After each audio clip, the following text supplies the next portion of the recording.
JTV news స్వాగతం. విద్యార్థి ప్రతిభకు చంద్రహారం. ప్రతిభ కనిపించిన సరస్వతీ పుత్రులకు ప్రతిభా పురస్కారాల సందర్భంగా తిరుపతి తారక రామారావు మైదానంలో ప్రతిభా అవార్డుల ప్రదానోత్సవ కార్యక్రమం జరిగినది. రాష్ట మంత్రులు గంటా శ్రీనివాసరావు, పల్లె రఘునాథ్ రెడ్డి, రాష్ట నైపుణ్యాభివృద్ది సంస్థ చైర్మన్ గ్రంథి మల్లికార్జునరావులు జ్యోతి ప్రజ్వలనలతో కార్యక్రమాన్ని ప్రారంభించారు.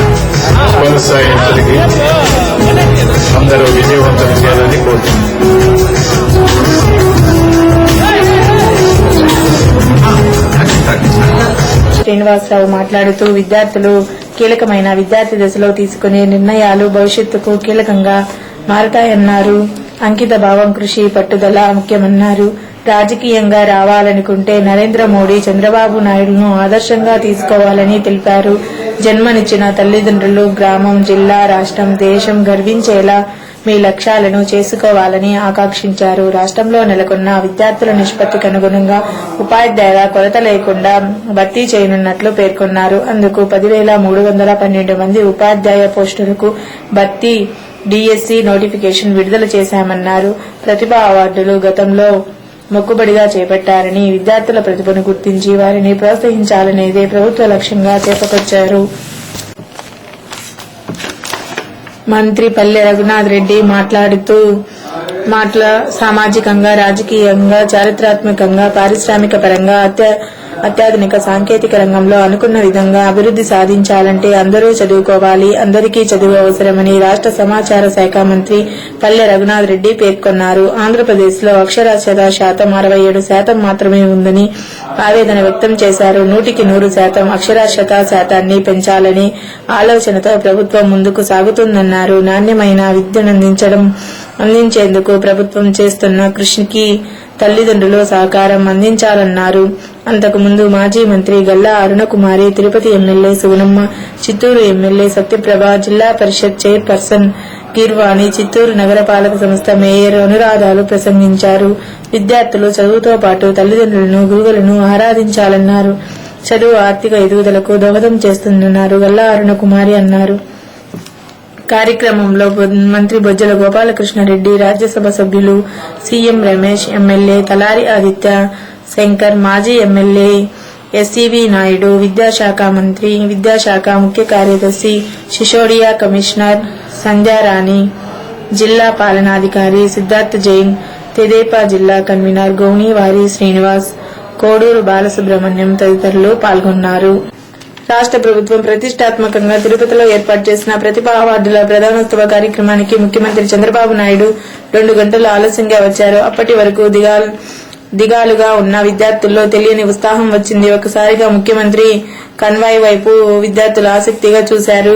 వేదికపైకి చేరుకున్న ముఖ్యమంత్రికి తిరుపతి ఎమ్మెల్యే సుగుణమ్మ, తెదేపా జిల్లా ఉపాధ్యక్షులు నెహ్రూ రాజులు పుష్పగుచ్చం ఇచ్చి అందజేసి స్వాగతం పలికారు. అనంతరం మాజీ మంత్రి గల్లా అరుణకుమారి శాలువాతో ఘనంగా సత్కరించారు. చిత్తూరు ఎమ్మెల్యే సత్యప్రభ, సత్యవేడు, తంబళ్లపల్లి ఎమ్మెల్యేలు తలారి ఆదిత్య శంకర్లు ఘనంగా స్వాగతం పలికారు. అనంతరం రాష్ట విద్యాశాఖ కమిషనర్ సంధ్యారాణి ముఖ్యమంత్రికి పుష్పగుచ్చం అందజేసి స్వాగతం పలికారు. ముందుగా మానవ వనరుల శాఖ మంత్రి గంటా శ్రీనివాసరావు ప్రసంగించారు. ముఖ్యమంత్రి ప్రసంగంతో విద్యార్థుల్లో నూతనోత్సవం కనిపించింది. అనంతరం అవార్డుల ప్రదానోత్సవం సందర్భంగా విద్యార్థుల్లో ముఖ్యమంత్రి ముచ్చటించారు. దీంతో విద్యార్థుల ఆనందానికి అవధులు లేకుండా పోయాయి. ఇండియన్స్ ప్రపంచం మొత్తం కూడా బ్రహ్మాండంగా రాణిస్తున్నారు. ఒక విషయం మీరు గుర్తుపెట్టుకుంటే, ప్రపంచాన్ని జయించే శక్తి, ప్రపంచాన్ని రాబోయే రోజుల్లో శాసించే శక్తి ఒక్క భారతదేశంలో ఉండే యువతకు తప్ప వేరే వాళ్ళకు లేదు. ఇది యథార్థం. అంతేకాకుండా ప్రపంచంలో ఎక్కడా లేని యువశక్తి మన దేశంలోనే ఉంది. ఈరోజు మీరు ఒక్కసారి చూస్తే, ఏదైతే డెమోగ్రఫిక్ అడ్వాంటేజ్ మనం చూసినప్పుడు పిల్లలు ఎక్కువ ఉండే దేశం భారతదేశం. 2020కి భారతదేశం యొక్క ఆవరేజ్ వయసు చూస్తే 29 సంవత్సరాలు. అదే చైనా గాని, అమెరికా గాని, యూరోప్ గాని, జపాన్ గాని అందరూ కూడా 40-50 సంవత్సరాలు పైబడిన వయసు ఉండే వాళ్ళే ఉన్నారు. దీన్ని బట్టి మనం గుర్తుపెట్టుకోవాల్సిన అవసరం ఉంది. ఈ రోజు ఎవరైతే పిల్లలు ఎక్కడున్నారో మీరే ఈ దేశానికి ఆస్తి. మీరు అనుకుంటే ఏమైనా సాధించగలుగుతారు. ఇటీవల నేను ఎక్కడికి పోయినా చూశాను, ఏ ఇద్దరు కలిసినా మాట్లాడేది భారతదేశం గురించే మాట్లాడుతున్నారు. వాళ్ళంతా ఆలోచించేది రాబోయే దశాబ్దం లేకపోతే రాబోయే ఈ శతాబ్దం మొత్తం భారతదేశానికి చెందుతుంది, భారతదేశంలో అభివృద్ధి అవుతుందని ప్రపంచంలో ప్రతి ఒక్కరు కూడా విశ్వసిస్తున్నారు. ఈ రోజు మల్లికార్జునరావు గారిని మీరు చూశారు. మల్లికార్జునరావు గారు కూడా మన మారిగాని మీ మారిగాని ఒక మారుమూల గ్రామంలో పుట్టారు. శ్రీకాకుళంలో రాజాంలో పుట్టి అక్కడి నుంచి చిన్నప్పటి నుంచి కష్టపడి పైకి వచ్చి ఈ రోజు భారతదేశంలోని ధనవంతుల మంచి శక్తివంతులైనటువంటి ఎంటర్ప్రినర్స్ లో ఆయన కూడా ఒకరు తయారయ్యాడంటే అది ఒక చరిత్ర. ఈ విషయం మీరు గుర్తుపెట్టుకోవాల్సిన అవసరం ఉంది. ఈ పిల్లలను చూసినప్పుడు నాకు ఒకసారి అనిపిస్తుంది, ఈ పిల్లలందరినీ ఈ రోజు మొత్తం మనం చూసినప్పుడు దగ్గర దగ్గర కొన్ని వేల మంది పిల్లలు ఈరోజు వచ్చారు. 4,500 మంది ప్రతిభావంతులైనటువంటి విద్యార్థులు ఈ సమావేశానికి వచ్చారు. నేను ఇంత మటుకు కూడా ఒకసారి ఆలోచించాను, విద్యకు ప్రాధాన్యత ఇవ్వాలి. విద్య వల్ల చాలా లాభాలుంటాయి. ఒకరు బాగా చదువుకుంటే చదువు వల్ల వాళ్ళకు ఉద్యోగాలు వస్తాయి, జీవితంలో స్థిరపడితే తర్వాత తరాలన్నీ కూడా బాగుపడే పరిస్థితి వస్తుంది. పూర్తిగా పేదరికం నుంచి పైకొచ్చే అవకాశాలున్నాయి. ఈ రోజు నేను ఇక్కడ చూస్తున్నాను, పిల్లల్ని బాగా చదివించిన తల్లి తండ్రి కూడా వచ్చారు. వాళ్ళని మనస్ఫూర్తిగా అభినందిస్తున్నా. పిల్లలకు కంగ్రాచులేషన్ చెప్తూనే వాళ్ళ చదువుకు కారకులైనటువంటి తల్లిదండ్రుల్ని మనస్ఫూర్తిగా అభినందిస్తున్నాం, ధన్యవాదాలు తెలియజేసుకుంటున్నాను. మీ పిల్లల్ని ఒక క్రమశిక్షణ కలిగిన పిల్లలుగా తయారు చేస్తున్నారు, మంచి తెలివంతమైన పిల్లలుగా తయారు చేస్తున్నారు. నేను ఆ రోజు ఒక మాట చెప్తే, పిల్లల్ని బాగా చదివించమంటే ఎంత కష్టపడి చదివించారంటే కొంతమంది తల్లిదండ్రులు పిల్లల కోసం వ్యవసాయం కూడా వేరే వాళ్ళకు అప్పచెప్పి నేరుగా కౌలుకిచ్చి పక్కన టౌన్కి వచ్చి మీ పిల్లలు చదివించిన సందర్భాలు ఇప్పుడు కూడా ఉన్నాయి. ఓసారి పిల్లలు సరిగా చదువుకోకపోతే తల్లిదండ్రుల నుండి పూర్తిగా వాళ్ళు చదివించడం, రాత్రుల్లో మేలుకోవడం ఇలాంటివన్నీ ఉన్నాయి. ఈ రోజు ఒక విషయం గుర్తుపెట్టుకోవాలి, ఇక్కడ చాలా మంది పిల్లలున్నారు. ఈ పిల్లలందరూ కూడా మట్టిలో మాణిక్యాలు. వీళ్ళు గాని బాగా చదివిస్తే మనం అనుకున్న విధంగా వీళ్ళు గాని పైకి తీసుకొస్తే అన్ని వస్తువులు కల్పిస్తే బ్రహ్మాండంగా రాణించే శక్తి వీళ్ళకుంది. ఇప్పుడే మల్లికార్జునరావు గారు కొన్ని పేర్లు చెప్పారు. ఈరోజు మైక్రోసాఫ్ట్ ఉంది. నాదేళ్ల సత్య అనంతపురం జిల్లాలో పుట్టాడు. వాళ్ళ ఆయన ఒక ఐఏఎస్ ఆఫీసర్. ఆయన నాదేళ్ల సత్య సీఈఓగా అయినప్పుడు నేను వాళ్ళ తండ్రికి ఫోన్ చేసి, యుగంధ్రికి ఫోన్ చేసి నా దగ్గర ఐఏఎస్ ఆఫీసర్ గా పనిచేశాడు. నేను ఫోన్ చేసి ఆయనకి అభినందనలు తెలియజేశాను. ఆ సందర్భంగా అనింది, మీరు గాని రాకపోయింటే మా అబ్బాయి కూడా మామూలు ఐఏఎస్ ఆఫీసర్ ఇంకొక ఉద్యోగం వచ్చేది. మీరు చూపించిన చొరవతో ఇన్ఫర్మేషన్ టెక్నాలజీలో పైకి రావాలని ఇన్ఫర్మేషన్ టెక్నాలజీ చదువుకున్నారు. ఈ రోజు సీఈఓ మైక్రోసాఫ్ట్ అయ్యాడంటే మీరిచ్చిన స్ఫూర్తిని అని చెప్పినప్పుడు నేను గర్వపడ్డానని చెప్పి కూడా నేను మీకు తెలియజేసుకుంటున్నాను. ఇలాంటి వాళ్ళు పిల్లలు చాలా మంది పైకి వచ్చారు. అవకాశాలు కల్పిస్తే దూసుకుపోయిన వాళ్ళు చాలా మంది ఉన్నారు. ఈ రోజు పెప్సికో సీఈఓ అయితే ఇంద్రా నూయి మన పక్క రాష్ట్రం తమిళనాడు నుంచి వచ్చింది. బ్యాంక్ ఆఫ్ అమెరికా ప్రెసిడెంట్ కూడా తెలుగు వాడే వచ్చారు. ఇలాంటి ఒకరిద్దరు కాదు, కొన్ని వందల వేల మంది ప్రపంచం మొత్తం బ్రహ్మాండంగా ముందుకు వచ్చే పరిస్థితికి వచ్చారు. అయితే నేను ఇక్కడుండే పిల్లల్ని ఒకటే కోరుతున్నాను. నేను ఈరోజు ప్రతిభ అవార్డు పెట్టాను. ప్రతిభ అవార్డు పెట్టింది మీలో ఉండే శక్తి సామర్థ్యాల్ని, మీలో ఉండే నైపుణ్యాన్ని, మీలో ఉండే మేధాశక్తిని గుర్తించాలనే ఉద్దేశంతోనే నేను ఈ కార్యక్రమం పెట్టాను. ఒకప్పుడు ఇదే మరి నేను కార్యక్రమాలు పెడితే ప్రతిభ అవార్డులో స్కాలర్షిప్లు తీసుకున్న పిల్లలు తర్వాత నేను చాలా ప్రదేశాలకు పోతే ఆ రోజు మీరు ఇచ్చిన స్కాలర్షిప్ వల్ల మేము పైకి వచ్చాం, బ్రహ్మాండంగా చదువుకున్నాం, మీరు గుర్తించారు, దానివల్ల మాకు పట్టుదల పెరిగింది, బ్రహ్మాండంగా చదువుకున్నామని చెప్పి వాళ్ళు చెప్పడం జరిగింది. ఇప్పుడు ఇక్కడుండే పిల్లలు కూడా ఒకటే కోరుతున్నాం, మీరు ఈ వయసులో గాని కష్టపడి చదువుకుంటే రాబోయే రోజుల్లో మీ జీవితమే మారుతుంది. ఇది ఒక టర్నింగ్ పాయింట్. రెండోది, మీ జీవితం మారడం కాదు, ఈ దేశ భవిష్యత్తు పూర్తిగా మారుతుందని కూడా నేను మీకు తెలియజేస్తున్నాను. అందుకే ఒక పట్టుదలతో మీరు చదువుకోవాల్సిన అవసరం ఉంది. ఈరోజు విద్యకు నేను చాలా ప్రాధాన్యత ఇస్తున్నాను. ఒకటి, ప్రాథమిక విద్య 10th క్లాస్ వరకు, ఇంటర్మీడియట్ వరకు ఇంకా క్వాలిటీ ఎడ్యుకేషన్ ఇప్పించాల్సిన అవసరం ఉంది. అనేక విధాలుగా ఆలోచిస్తున్నాం. ప్రభుత్వంలో కూడా విద్యను మెరుగుపరిచే విధంగా మేధావులతో సంప్రదించడం, ఎడ్యుకేషన్ లో ఉండే ఎక్స్పర్ట్స్ సంప్రదించడం, మనకంటే మెరుగ్గా విద్యనిచ్చే జపాన్ గాని, చైనా గాని, మన సింగపూర్ గాని, చైనా గాని, అమెరికా గాని ఎలాంటి పద్ధతులు అవలంబిస్తున్నారో అలాంటి కూడా మనం అవలంబించడం, ఇవన్నీ కూడా అవలంబించి ఎక్కడికక్కడ మెరుగైన విద్యా విధానానికి రూపకల్పన చేయాలనుకుంటున్నాం. ఇంకో పక్కన మనకు హైయర్ ఎడ్యుకేషన్. ఈ రోజు మీరు చూస్తే మన పిల్లలు బాగా చదువుకుంటున్నారు. మొత్తం ఐఐటి గాని, ఐఐఎం గాని మొత్తం 10,000 సీట్లు వస్తా ఉంటే అందులో 2,500 సీట్లు అంటే 25% తెలుగు వారికి వస్తున్నాయంటే ఇది మనం గర్వించదగ్గ విషయం. ఈ 2,500 కూడా తెలుగు వారికి వస్తున్నాయంటే అందులో దగ్గర 1,500 సీట్లు 13 జిల్లాలో ఉంటే పిల్లలకు వస్తున్నాయంటే అది తెలుగు వారి సత్తా, ఆంధ్రప్రదేశ్ లో ఉండే మీ తెలివితేటలని చెప్పి కూడా నేను మీకు తెలియజేస్తున్నాను. ఈ రోజు ఒకటే మీరు గుర్తుపెట్టుకోవాలి, ఒక సంకల్పం మీరు చేస్తే తప్పకుండా అది జరిగి తీరుతుంది. నేను ఎప్పుడూ అది ఆలోచించాను.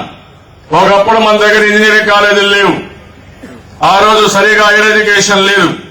నేను ముఖ్యమంత్రి అయినప్పుడు 95లో ప్రపంచం మొత్తం అధ్యయనం చేశాను. ఏ చదువుకు ప్రాధాన్యత ఉందో, ఆ చదువు ఏం కావాలో నేను ఆలోచించి ఇంజనీరింగ్ కాలేజీలు బాగా పెంచాను, మెడికల్ కాలేజీలు బాగా పెంచాను, ఎలిమెంటరీ స్కూల్స్ గానీ, హై స్కూల్స్ గానీ బాగా పెంచాం. టీచర్లు కూడా ఎప్పుడూ కొరత లేకుండా చేశాం. స్కూల్ బిల్డింగ్ అన్ని కట్టించాం. మధ్యాహ్న భోజనం ప్రవేశపెట్టాం. దీనివల్ల పిల్లల్లో కూడా పట్టుదల పెరిగింది. దానివల్ల ఈరోజు చూస్తే ప్రపంచంలో ఏ దేశానికి వెళ్ళినా కొన్ని వేల మంది, కొన్ని వందల మంది తెలుగు వారు అక్కడ ఉద్యోగాలు చేస్తున్నారు. అది నేను గర్వపడుతున్నానని చెప్పి కూడా నేను మీకు తెలియజేస్తున్నాను. ఇప్పుడే మైక్రోసాఫ్ట్ గాని, అదే మరిగా మీరు ఐబిఎం గాని ఏ కంపెనీ తీసుకున్నా తెలుగు వారే ఎక్కువ డామినేషన్ చేసే పరిస్థితిలో ఉన్నారు.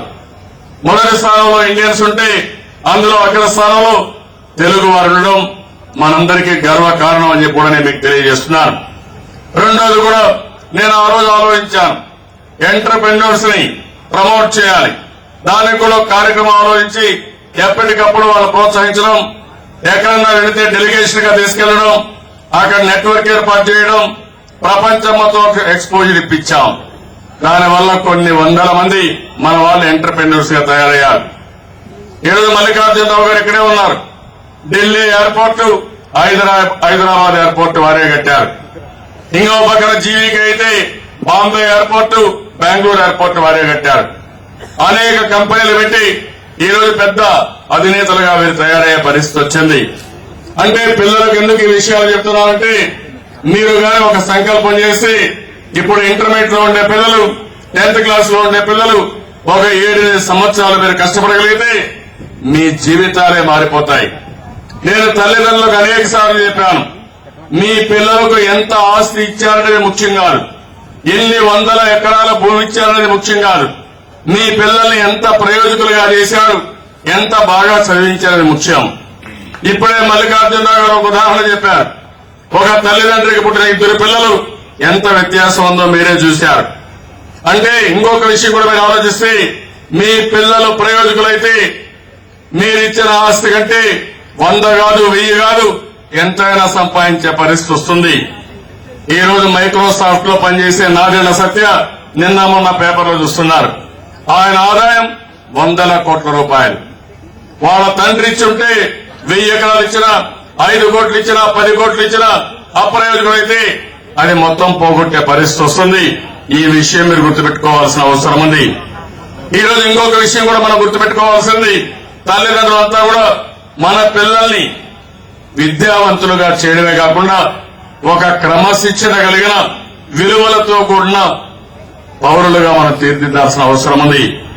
దానివల్ల సమాజంలో అనేక మార్పులు వస్తాయి. ఈ రోజు నాకు ఏ మాత్రం అనుమానం లేదు, భారతదేశం ప్రపంచంలో ఒక అగ్రదేశంగా తయారవుతుంది. మనతో పోటీ పడే శక్తి ఒక్క చైనాకు తప్ప అమెరికా కూడా లేదు. ఇది యథార్థం. రాబోయే రోజుల్లో ఇది నిరూపణ అవుతుందని చెప్పి కూడా నేను మీకు తెలియజేస్తున్నా. అలాంటి పరిస్థితుల్లో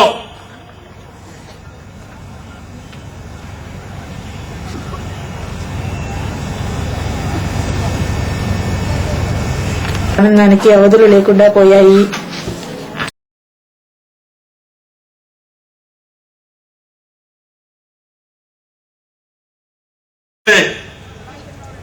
ఇలాంటివన్నీ మనం గుర్తుపెట్టుకోవాల్సిన అవసరం ఉంది. ఇంకొక విషయం కూడా మనం గుర్తుపెట్టుకోవాలి. ఇక్కడ ఉండే పిల్లల్లో తల్లిదండ్రుల్లో చాలా ఇబ్బందులు ఉన్నాయి. కొంతమందికి ఆర్థిక ఇబ్బందులు ఉన్నాయి, కొంతమందికి కుటుంబ ఇబ్బందులు ఉన్నాయి, కొంతమందికి అనేక సమస్యలు ఉండొచ్చు. కానీ పిల్లల్ని చదివించడంలో ఇబ్బందులు దగ్గరికి రానియద్దండి. ఆ విషయం మాత్రం మీరు గుర్తుపెట్టుకోవాల్సిన అవసరం ఉంది. ఈ రోజు మన రాష్ట్రం మీరు ఒకసారి ఆలోచించండి. నేను ఆ రోజు హైదరాబాద్ ని ప్రపంచ పట్టణంలో పెట్టాలని అభివృద్ధి కార్యక్రమాలు చేశాను. 9 సంవత్సరాలు చేసిన కార్యక్రమాల వల్ల ఈ రోజు హైదరాబాద్ చూస్తే ఒక బ్రహ్మాండమైన నగరంగా, ఒక ఇన్ఫర్మేషన్ టెక్నాలజీలో, నాలెడ్జ్ లో ముందుకు దూసుకుపోయే పరిస్థితి వచ్చింది. ఈ రోజు హైదరాబాద్ లో ఆదాయం వస్తా ఉంది, ఉద్యోగాలు వచ్చాయి. కానీ కొత్తగా ఏర్పడిన రాష్ట్రంలో ఉద్యోగాలు లేవు, ఆదాయం లేదు, అన్ని ఇబ్బందుల్లో ఉన్నాం. ఈ రోజు ఈ విషయాల్లో మీరు చూసినప్పుడు చాలా ఇబ్బందులు ఉన్నాయని నేను కూడా ఆధారపడితే నేను చేయగలిగింది ఏమీ ఉండదు.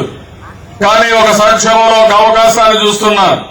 తప్పకుండా మన శక్తి సామర్థ్యాలను నిరూపించి మళ్లీ హైదరాబాద్ లాంటి నగరాన్ని, బ్రహ్మాండమైన నగరాన్ని నిర్మించుకుంటామని ధైర్యం, సత్తా మనకుందని చెప్పి కూడా నేను మీకు తెలియజేస్తున్నాను.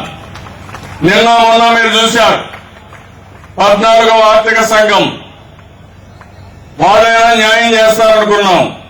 కానీ కొత్తగా ఏర్పడిన ఆంధ్ర రాష్ట్రానికి న్యాయం చేయడం కోసం వాళ్ళ ముందుకు రాకుండా ఈ రోజు చూస్తే మామూలుగా అన్ని రాష్ట్రాలతో సమానంగా మనకు కూడా రెవెన్యూ డెఫిసిట్ పెంచారు. కానీ ఈ రోజు మన పక్క ఉండే రాష్ట్రాలు ఒకసారి మీరు ఆలోచిస్తే రాబోయే 5 సంవత్సరాల్లో కర్ణాటక 1,66,000 కోట్ల రూపాయలు మిగులు ఆదాయం ఉంటుంది. తెలంగాణకి మనలో 42% జనాభా ఉండే తెలంగాణ రాష్ట్రానికి 1,18,000 కోట్ల రూపాయల మిగులు ఆదాయం ఉంటుంది.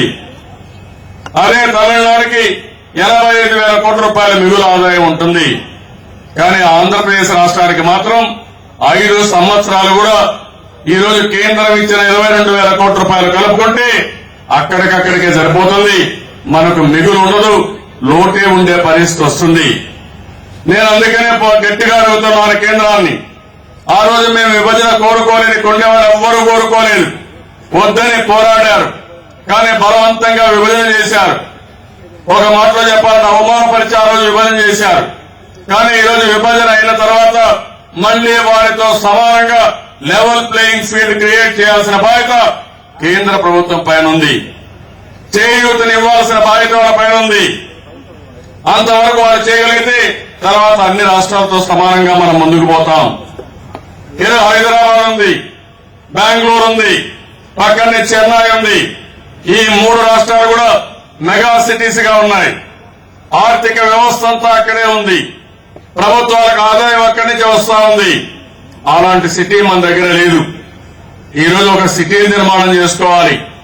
ఒక సిటీ నిర్మాణం చేయాలంటే దీనికి సమయం పడుతుంది. నేను అందుకనే ఈసారి ఆలోచించాను, ఒకే సిటీ కాకుండా విశాఖపట్నం, విజయవాడ, అదే మరి మన తిరుపతి 3 మెగా సిటీలుగా తయారు చేయాలని, భవిష్యత్తులో బ్రహ్మాండమైన సిటీలుగా తయారు చేసి ముందుకు పోవాలని చెప్పి మనం ముందుకు పోతున్నాం. ఇవే కాకుండా ఒక 14 సిటీలు ఏవైతే ఉన్నాయో, కార్పొరేషన్ ఉన్నాయో, ఇవి కూడా అభివృద్ధి చేయాలనుకుంటున్నాం. నేను ఈరోజు ఒక స్పష్టమైన వైఖరి తీసుకుని ఇంతకుముందు కూడా మిత్రులు మాట్లాడుతూ ఉంటే విన్నాను. మన మిషన్ అప్రోచ్ గాని, గ్రిడ్స్ గాని, క్యాంపెయిన్ మోడ్స్ గాని, అదే కాకుండా ఎక్కడికక్కడ ప్రతి ఒక్క గ్రామాన్ని ప్రతి ఒక్క డివిజన్ ని ప్రతి ఒక్క వార్డ్ ని ఒక స్మార్ట్ విలేజ్ గా స్మార్ట్ డివిజన్ గా తయారు చేయాలని చెప్పి అనుకుంటున్నాం. ఇవన్నీ జరగాలంటే ప్రజల్లో ఒక చైతన్యం ఉండాలి, పిల్లల్లో ఒక ఆలోచన ఉండాలి. నా ఆలోచన నుంచి మీ అందరి ఆలోచన కూడా సింక్రనైజ్ కావాల్సిన అవసరం ఉంది. ఏది జరగాలన్నా దానికి కావాల్సింది నాలెడ్జ్ కావాలి, మానవ వనరుల అభివృద్ధి కావాలి. నేను అందుకనే ఎక్కువ ప్రాధాన్యత చదువుకి ఇస్తున్నాను. అవసరమైతే అప్పు చేస్తాం కానీ ప్రతి ఒక్కరిని బాగా చదివించే బాధ్యత, ఉన్నతమైన చదివించే బాధ్యత, ఏ చదువు కావాలంటే ఆ చదువు చేయించే బాధ్యత ఈ ప్రభుత్వం తీసుకుంటానంటే డౌటే లేదు. క్వాలిటీ ఎడ్యుకేషన్ ఇస్తాం. నేను ఈ సందర్భంగా టీచర్లందరినీ కోరుతున్నా, తల్లి తండ్రి తర్వాత గుర్తుపెట్టుకునేది గురువుని గుర్తుపెట్టుకుంటారు. మీరు కూడా గర్వపడే విధంగా పిల్లల్ని తీర్చిదిద్దాల్సిన అవసరం ఉంది. ఈ రోజు ఇంకొక విషయం కూడా మీరు చూస్తే ఆంధ్రప్రదేశ్ యొక్క విభజన సమయంలో జరిగిన పోరాటంలో టీచర్లు గాని ఉద్యోగస్తులు బ్రహ్మాండంగా పోరాడారు. నేను ఆ రోజు అదే ఆలోచించాను. మీరు పోరాడిన స్ఫూర్తికి మనస్ఫూర్తిగా అభినందించి 85 రోజులు మీరు పోరాడితే 85 రోజులు కూడా నేను లీవ్ గా గ్రాంట్ చేశాను. రెండవది, మీ గ్రామ గవర్నమెంట్ లో పనిచేసే ప్రతి ఒక్కరిని 58 సంవత్సరాల వయసు ఉద్యోగ విరమణ ఉంటే దాన్ని 60 సంవత్సరాలకు పెంచాం. మీ ఆరోగ్యం బాగుండాలి. ఓసారి రిటైర్ అయిన తర్వాత ఇబ్బంది పడుతున్నారు, మీరు ఇబ్బంది పడడానికి వీలు లేదని మీకు ఇన్సూరెన్స్ కూడా హెల్త్ ఇన్సూరెన్స్ ఇచ్చాం. మొన్ననే మనం ఇబ్బందుల్లో ఉన్నాం. ఈరోజు లోటు బడ్జెట్ ఉంది, ఆదాయం లేదు. తెలంగాణలో 42% ఇచ్చారు, కానీ అక్కడ ఆదాయం ఉంది. మీరు వచ్చి నన్ను అడిగినప్పుడు అవసరమైతే మేము కష్టపడతామంటే పర్వాలేదు, వాళ్ళ ముందర నిన్నటి వరకు ఒకే డెస్క్ లో పనిచేశారు. వారికి ఎక్కువ ఇచ్చి మీకు తక్కువ ఇస్తే బాధపడతారనే ఉద్దేశంతో నా దగ్గర డబ్బులు లేకపోయినా 42% ఫిట్మెంట్ ఇచ్చామంటే అది తెలుగుదేశం పార్టీకి మీ ముందుండే గౌరవం. అయితే ఈరోజు రాష్ట్రం కష్టాల్లో ఉంది. పిల్లల భవిష్యత్తు చాలా ముఖ్యం. ఈ పిల్లల్ని బాగా మీరు తయారు చేయండి, బాగా చదువు చెప్పండి, ప్రయోజకులుగా తయారు చేయండి. ప్రపంచాన్ని శాసించే శక్తి ఆంధ్రప్రదేశ్ కు వస్తుంది. అది నేను చేసి చూపిస్తానని చెప్పి కూడా నేను మీకు తెలియజేస్తున్నాను. నేను అందుకే ఒక నిర్దిష్టమైన విధానం తీసుకున్నాను. 2022లో ఎక్కడ ఉండాలి? భారతదేశంలో 3 రాష్ట్రాల్లో ఒక రాష్ట్రంగా ఉండాలి. 2029లో భారతదేశంలో నెంబర్ 1 గా ఉండాలి. 2050లో ఆంధ్రప్రదేశ్ రాష్ట్రం ప్రపంచంలోని ఒక బ్రహ్మాండమైన డెస్టినేషన్ గా తయారు చేయాలని నా దృఢ సంకల్పంగా నేను ముందుకు వస్తున్నాను. అందులో పిల్లలున్నారు. ఈ పిల్లల భవిష్యత్తు బాగుండాలి. ఈరోజు టీచర్లు పిల్లలు గుర్తుపెట్టుకోవాలి. ఒకప్పుడు క్లాస్ రూమ్ లో చదువుకున్న చదివే ముఖ్యం. ఈ రోజు ఇన్ఫర్మేషన్ టెక్నాలజీ వచ్చిన తర్వాత టీచర్ల కంటే పిల్లలు తెలివిగా తయారయ్యే పరిస్థితి వస్తుంది. అన్ని స్కూల్లో ఇంటర్నెట్ పెట్టిస్తాం. ప్రపంచంలో ఉండే కంటెంట్స్ అన్ని మీకు అందుబాటులో ఉంటాయి. పిల్లలు ఎంత బాగా చదువుకోగలిగితే ఇన్ఫర్మేషన్ టెక్నాలజీ ఉపయోగించుకుని బ్రహ్మాండమైన చదువు ఇప్పించే బాధ్యత నేను తీసుకుంటానని చెప్పి కూడా నేను మీకు తెలియజేస్తున్నాను. ఈరోజు హైయర్ ఎడ్యుకేషన్ లో తిరుపతిలో ఐఐటి, ఐసర్ 2 వస్తున్నాయి. విశాఖపట్నంలో ఐఐఎం వస్తా ఉంది. విజయవాడలో ఆల్ ఇండియా మెడికల్ సైన్స్ గాని, అగ్రికల్చర్ యూనివర్సిటీ గాని ఇలాంటివన్నీ వస్తున్నాయి. మనకు NIT, triple IT, tribal university, central university అన్ని యూనివర్సిటీలు వస్తున్నాయి. ఇవన్నిటికీ ప్రపంచం మొత్తం బెస్ట్ యూనివర్సిటీతో కొలాబరేషన్ పెట్టుకోవాలని. అదే మరిగా ఈ రోజు ఇంకొక విషయం మీరు ఆలోచిస్తే స్కిల్ డెవలప్మెంట్ లో మనం ముందుకు పోతున్నాం. ఈ రోజు క్లాస్ రూమ్ లో చదువు ఎంత ముఖ్యమో మనం ఉద్యోగం చేయాలంటే ఇంగ్లీష్ గాని, స్కిల్స్ గాని, నైపుణ్యం గాని అంతే ముఖ్యం. నేను ప్రపంచం మొత్తం అధ్యయనం చేసి ఇప్పుడు సీఎంఎన్ ముందుకు వచ్చారు. మన మల్లికార్జునరావు గారి స్కిల్ డెవలప్మెంట్ కార్పొరేషన్ చైర్మన్ గా ఉన్నారు. సీఈఓగా సుబ్బారావు గారిని పెట్టుకున్నాం. ప్రతి ఒక్కరిలో ఒక నైపుణ్యం పెంచాలని, మీ తెలివితేటలకు పదులు పెట్టాలని, విద్యా విధానాన్ని పూర్తిగా ఎక్కడికైనా మార్చాలని చెప్పి ఆలోచిస్తున్నాం. నేను చూశాను ప్రపంచంలో చాలా యూనివర్సిటీలో స్టాన్ఫోర్డ్ లో గాని, హార్వర్డ్ లో గాని, MIT గాని మొత్తం చూస్తే ప్రొఫెసర్స్ మన వాళ్లే ఉన్నారు. ఇండియన్స్ దగ్గర 20 నుంచి 25% ప్రపంచంలో బెస్ట్ యూనివర్సిటీలో అధ్యాపకులుగా, ప్రొఫెసర్లుగా పనిచేసే పరిస్థితి వచ్చింది. వాళ్ళలో కొంతమంది నెట్వర్క్ చేస్తున్నాం. వాళ్ళందరినీ కూడా పెట్టి పూర్తిగా ఏ విధంగా విద్యకు సహకరించాలో, క్వాలిటీ ఎట్లా రావాలో, వేరే దేశాలు ఏ విధంగా ముందుకు పోయినాయో అవన్నీ తెప్పిస్తామని చెప్పి కూడా నేను మీకు తెలియజేసుకుంటున్నాను. ఇలాంటి కార్యక్రమాలు చేసినప్పుడు ఇంకా నాకు చాలా ఆలోచనలు ఉన్నాయి. నేను ఒకసారి పట్టుకున్న తర్వాత లాస్ట్ వరకు వదిలిపెట్టే సమస్య ఉండదని చెప్పి కూడా మీ అందరికీ విజ్ఞప్తి చేస్తున్నా. నేను ఒక సాధారణ కుటుంబంలో పుట్టాను, తర్వాత రాజకీయాల్లోకి వచ్చాను, మీరు చూశారు. నేను కూడా మా కుటుంబంలో కూడా బాగా విద్య, చాలా మంది రాజకీయాల్లో ఉండేవాళ్లు పిల్లల్ని సరిగా చదివించరు. ఒకవేళ చదివించాలన్న పిల్లలు చదువుకోరు. ఈ 2 సమస్యలు ఉంటాయి.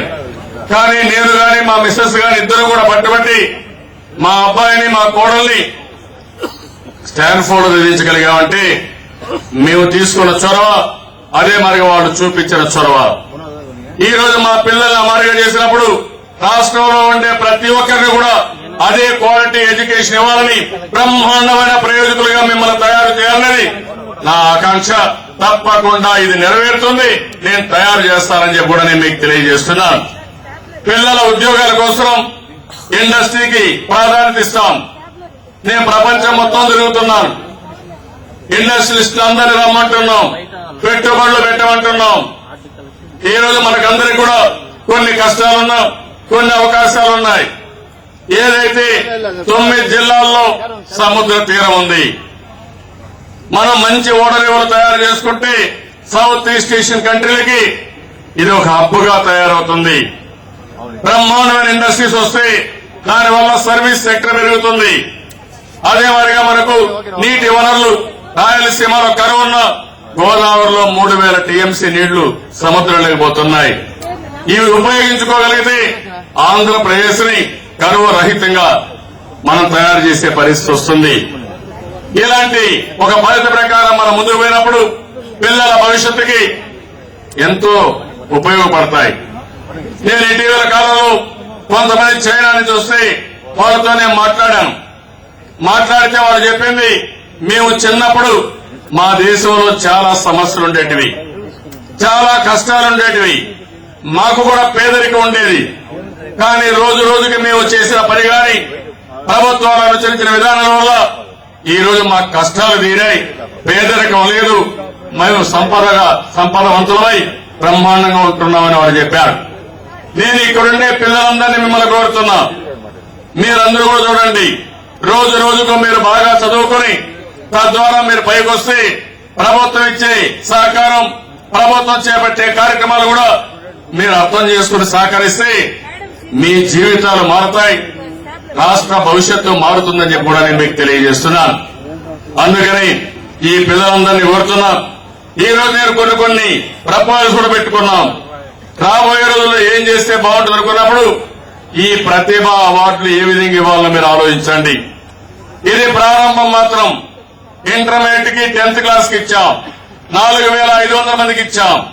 అవసరమైతే ఇంకా ఎక్కువ మందికి ఇచ్చి ప్రతి ఒక్కరిలో ఒక స్ఫూర్తి తీసుకొచ్చి కొంతమంది బాగా చదువుకున్న వాళ్ళు డబ్బులున్న ప్రభుత్వమే ఆర్థిక సహాయం చేసి పై చదువు చదివిస్తే నేను ప్రతిభతో చదువుకున్నానని ధైర్యం వస్తుంది. తల్లి తండ్రి కాకుండా నా తెలివితేటలతో ప్రభుత్వ సహకారం చదువుకున్నామని ధైర్యం, ఒక ఆత్మవిశ్వాసం కలుగుతుంది. అది కూడా నేను ఆలోచిస్తున్నానని చెప్పి కూడా నేను మీకు తెలియజేసుకుంటున్నాను. అదే మరి టీచర్లు కూడా మనం రీఆర్గనైజేషన్ చేసుకోవాల్సిన అవసరం ఉంది. మళ్లీ రాబోయే రోజుల్లో టీచర్ రిక్రూట్మెంట్ కూడా పిలిపించాం. నేను ఎప్పుడు కూడా మే ఏప్రిల్లో మొత్తం పూర్తి చేసి జూన్ కంతా 100% అందరూ కూడా టీచర్లందరూ పొజిషన్ కావాల్సిన అవసరం ఉంది. పిల్లలు స్కూల్కి వచ్చే రోజుకి ఎక్కడ కూడా టీచర్లు లేరనే కొరత లేకుండా ఎక్కడికక్కడ మనం ముందుకు తీసుకుపోవాల్సిన అవసరం ఉంది. ఈ రోజు ఇంగ్లీష్ మీడియం కూడా, తెలుగు బాగా నేర్చుకోవాలి. నేను పిల్లలందరినీ ఒకటే కోరుతున్నా, తల్లిదండ్రులు కూడా విజ్ఞప్తి చేస్తున్నా, ఇంగ్లీష్ అవసరం. మనకంతా లైవ్లీహుడ్ కోసం అవసరం, జీవనోపాధికి అవసరం. కానీ తెలుగును మాత్రం మర్చిపోవద్దండి. తెలుగు మనకందరికీ కూడా చాలా ముఖ్యం. ఎప్పుడైతే తెలుగును నేర్చుకోకపోతే మనకు చాలా ఇబ్బందులు వస్తాయి. చదువు ఎక్కువైనప్పుడు ఓసారి విదేశాల్లో ఉద్యోగాలు చేసినప్పుడు చదువు కూడా తెలుగును కూడా మర్చిపోయే పరిస్థితి వస్తుంది. కాబట్టి ప్రతి ఒక్కరు కూడా తెలుగుకి ప్రాధాన్యత ఇవ్వాలి, తెలుగు విస్మరించదని మాత్రం మిమ్మల్ని కోరుతున్నా. అదే మాదిరిగా ఈరోజు సోషల్ వెల్ఫేర్ హాస్టల్స్ ఉన్నాయి, రెసిడెన్షియల్ స్కూల్స్ ఉన్నాయి. అక్కడ భోజనాన్ని పెడుతున్నాం. వీలైతే రెసిడెన్షియల్ స్కూల్స్ లోని అన్ని వెల్ఫేర్ హాస్టల్స్ లో చదువుకునే పిల్లలు అక్కడ చేరిస్తే క్వాలిటీ ఎడ్యుకేషన్ వస్తుంది, కార్పొరేట్ తో సమానంగా పోటీ పడే పరిస్థితి వస్తుంది. అది కూడా ప్రభుత్వ కన్సిడరేషన్ లో ఉంది. దాన్ని కూడా ఆలోచిస్తున్నామని చెప్పి కూడా నేను మీకు తెలియజేస్తున్నాను. ఇంకో పక్కన ఒక పక్క స్కూల్స్ ఉన్న ప్రైవేట్ స్కూల్స్ ఏ విధంగా చేస్తున్నాయో అన్ని స్కూల్స్ లో క్వాలిటీ బేస్తున్నాయి. క్లస్టర్ స్కూల్స్ కూడా కొన్ని డెవలప్ చేసి ప్రయోగంగా అక్కడ అన్ని స్కూల్లో ల్యాబ్లు గాని, ఇంటర్నెట్ గాని, ప్లే గ్రౌండ్స్ గాని, అదే మరి ఆడియో వీడియో గాని, ఆన్లైన్ రీడింగ్ గాని మొత్తం పెట్టి ఏ విధంగా ఉంటుందో ఆలోచిస్తున్నాం. అది కూడా మీరు ఆలోచించాల్సిందిగా నేను కోరుతున్నాను. ఈ రోజు కొన్ని స్కూల్స్ మనం స్మార్ట్ స్కూల్స్ గా తయారు చేసుకునే అవకాశం ఉంది. ఐసీటీ ద్వారా బెస్ట్ కంటెంట్ గాని, వీడియో కాన్ఫరెన్స్ ద్వారా బెస్ట్ ఫ్యాకల్టీ టీచర్స్ గాని మనం ఉపయోగించుకునే పరిస్థితి ఉంటుంది. అది కూడా ఆలోచిస్తున్నాం. నేను టీచర్లందరికీ ఒకటే పిలిపిస్తున్నాను, మీరు ఒక బాధ్యతగా తీసుకోవాలి. 6-14 సంవత్సరాల వయసులో ఉండే పిల్లలు అందరూ స్కూల్కి రావాలి. మీ పరిధిలో మీరు ఆ పిల్లల్ని స్కూల్ తీసుకొచ్చే బాధ్యత, పూర్తిగా చదివించే బాధ్యత మీరు తీసుకోవాల్సిన అవసరం ఉంది. వాళ్ళ పేర్లు కూడా ఎన్యూమరేట్ చేసుకోవాలి. ప్రతి ఒక్కరు పేరు వారిగా మన శ్రద్ధ చూపించాల్సిన అవసరం ఉంది. ఇది రాబోయే రోజుల్లో పెద్ద ఎత్తున ఉపయోగపడుతుంది. ఓసారి బాధ కలుగుతుంది. 2001కి 10 సంవత్సరాల సెన్సస్ చూసి భారతదేశంలో ఎవ్వరూ చేయని విధంగా 18% ఆ రోజు లిటరసీ పెంచాం. ఈ రోజు చూస్తా ఉంటే 2001 నుంచి 2011కి 6% పెంచి భారతదేశంలో 31 రాష్ట్రంలో, అంటే కింద నుండే వలల్లో 31 రాష్ట్రంలో, అంటే లాస్ట్ స్టేట్ గా మనం ఉన్నాం. లిటరసీలో బాగా వెనుకబడ్డాం. హైయర్ ఎడ్యుకేషన్ లో ముందున్నాం. కానీ మొత్తం అక్షరాస్యత చూస్తే చాలా లాస్ట్ లో ఉండే పరిస్థితి వచ్చింది. ఇది బాధాకరం అని చెప్పి కూడా నేను మీకు తెలియజేస్తున్నాను. అదే మరి ఇంకో పక్క చూసినప్పుడు ఎక్కడికక్కడ ఈ రోజు మీరు లెర్నింగ్ అచీవ్మెంట్స్ కింద ఇంగ్లీష్ గాని, సైన్స్ గాని, మ్యాథమెటిక్స్ గాని ఇవన్నీ కూడా మనం టేకప్ చేయాల్సిన అవసరం ఉంది. అదే మరి టీచర్లో కూడా ఇంకా నైపుణ్యాలు పెంచుకుంటూ మీరు కూడా హోంవర్క్ చేయడం గాని, ఇంకా పిల్లలకు మెరుగైన విధానంతో చదివే విధంగా చెప్పగలుగుతారో అవి కూడా మీరు ఆలోచించాల్సిన అవసరం ఉంది. దీనికి కావాల్సిన వర్క్ షాపులు పెట్టుకోవడం, ఎప్పటికప్పుడు మీలో కూడా ఎక్స్పీరియన్స్ తో మార్పులు చేర్పులు చేసుకుని ముందుకు పోవాలి. అవసరమైతే రాబోయే రోజుల్లో టీచర్స్ కూడా బెస్ట్ అవార్డ్స్ ఇవ్వడం ఇప్పుడు ఇస్తున్నాం. దాన్ని ఇంకా పకడ్బందీగా ఇవ్వడానికి ఆలోచిస్తాం. అవసరమైతే హై స్కూల్స్ గాని, జూనియర్ కాలేజీలు గాని, ప్రభుత్వ కాలేజీలు గాని అక్రిడిటేషన్ కూడా చేయడం, ఒక స్వయం ప్రతిపత్తి కలిగిన సంస్థ ద్వారా ఎక్కడికక్కడ అక్రిడిటేషన్ చేస్తే ఏ స్కూల్ ఎక్కడుంది, దానికి ఎవరు బాధ్యత అనే విషయాలు కూడా మనం పెట్టుకోగలిగితే ఇంకా బాగుంటాయన్న ఆలోచన. ఇలాంటివి నేను ఇంకా ఆలోచిస్తున్నా. పిల్లలున్నారు, పిల్లలకు అనుభవం ఉంది. తల్లిదండ్రులు ఉన్నారు, ప్రతిరోజు మీ పిల్లల భవిష్యత్తు కోసం మీరు కష్టపడుతున్నారు. మీ ఆలోచనలు ఇవ్వండి. నాకు ఏ స్వార్థం లేదు. ఆంధ్రప్రదేశ్ రాష్ట్రాన్ని ఒక నాలెడ్జ్ స్టేట్ గా తయారు చేయాలని, ఒక ఎడ్యుకేషన్ హబ్ గా తయారు చేయాలని, మనం వేరే దేశాలకు, వేరే ప్రాంతాలకు పోవడానికి వీల్లేదు. వేరే ప్రాంతాల నుంచి, వేరే దేశాల నుంచి మన రాష్ట్రానికి చదువు కోసం రావాలి. అదే నేను ఆలోచించేది. తప్పకుండా ఇది సాధిస్తానని నమ్మకం ఉంది. ఈరోజు నేను విట్టికెళ్లాను, వెల్లూరు ఇన్స్టిట్యూట్ ఆఫ్ టెక్నాలజీ. 20,000 మంది స్టూడెంట్స్ ఉంటే దగ్గర 7,000 నుంచి 8,000 మంది తెలుగు వారి అక్కడ మీ చదువుకునే పరిస్థితి ఉంది. మన పిల్లలు విదేశాలకు పోతున్నారు, వేరే రాష్ట్రాలకు పోతున్నారు, బ్రహ్మాండంగా చదువుకుంటున్నారు.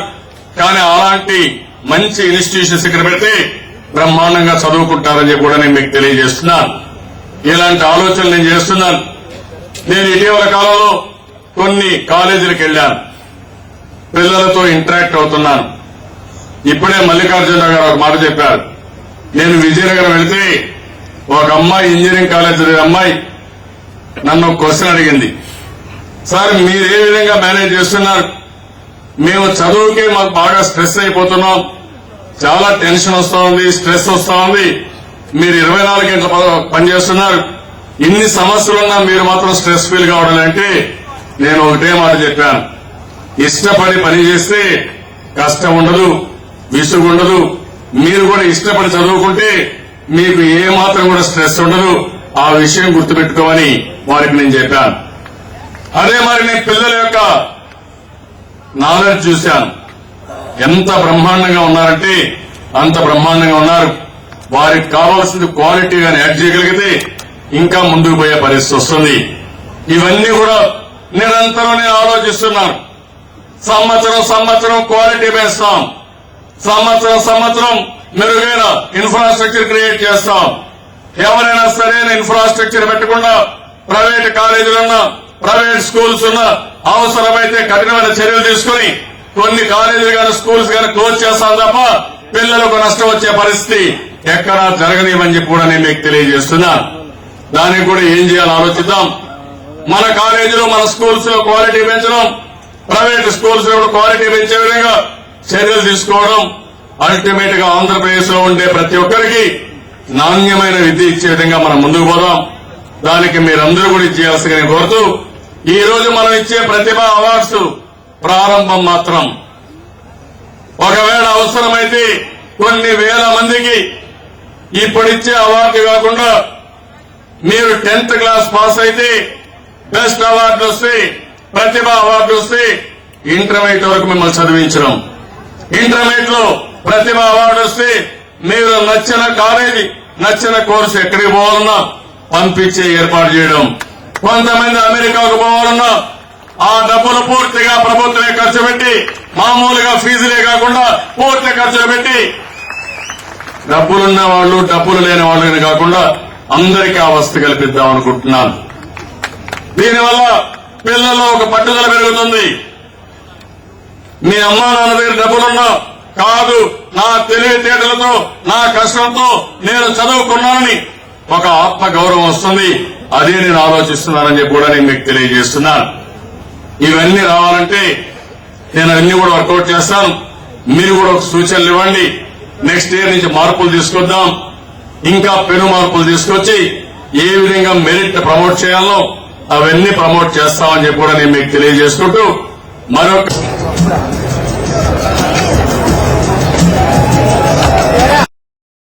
విద్యార్థితో పాటు వాళ్ళ గురువు గారు తల్లిదండ్రులు వచ్చినా కూడా వాళ్ళు కూడా రమ్మనండి.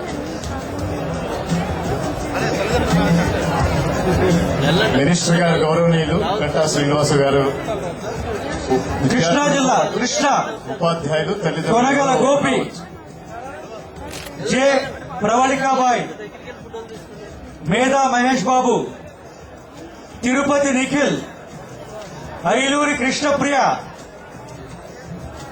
విద్యార్థితో పాటు వాళ్ళ గురువు. ఒక్క నిమిషం పక్కన ఉండి వెళ్తాం. నెక్స్ట్ కర్నూలు కర్నూలు కర్నూలు కర్నూలు జిల్లా వాళ్ళు, కర్నూలు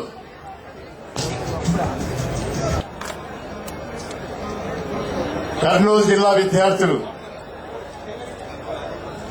కర్నూలు కర్నూలు అమ్మ.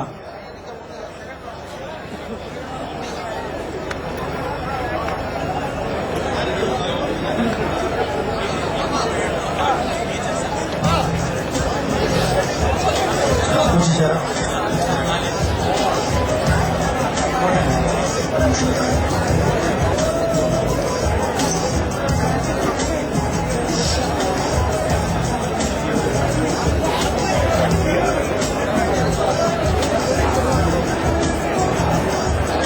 కర్నూలు జిల్లా కర్నూలు జిల్లా పెంటిపోయిన శ్రీను వనవత్ సంధ్యాబాయ్, జోలాపురం కృష్ణవేణి, సుంకరి వెంకటేష్ యాదవ్, వెలుగోటి శివగణేష్ రెడ్డి, ఎస్ రమ్యభారతి.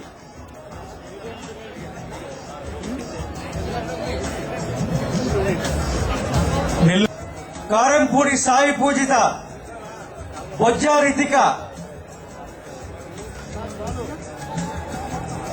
నెల్లూరు జిల్లా నెల్లూరు. నెల్లూరు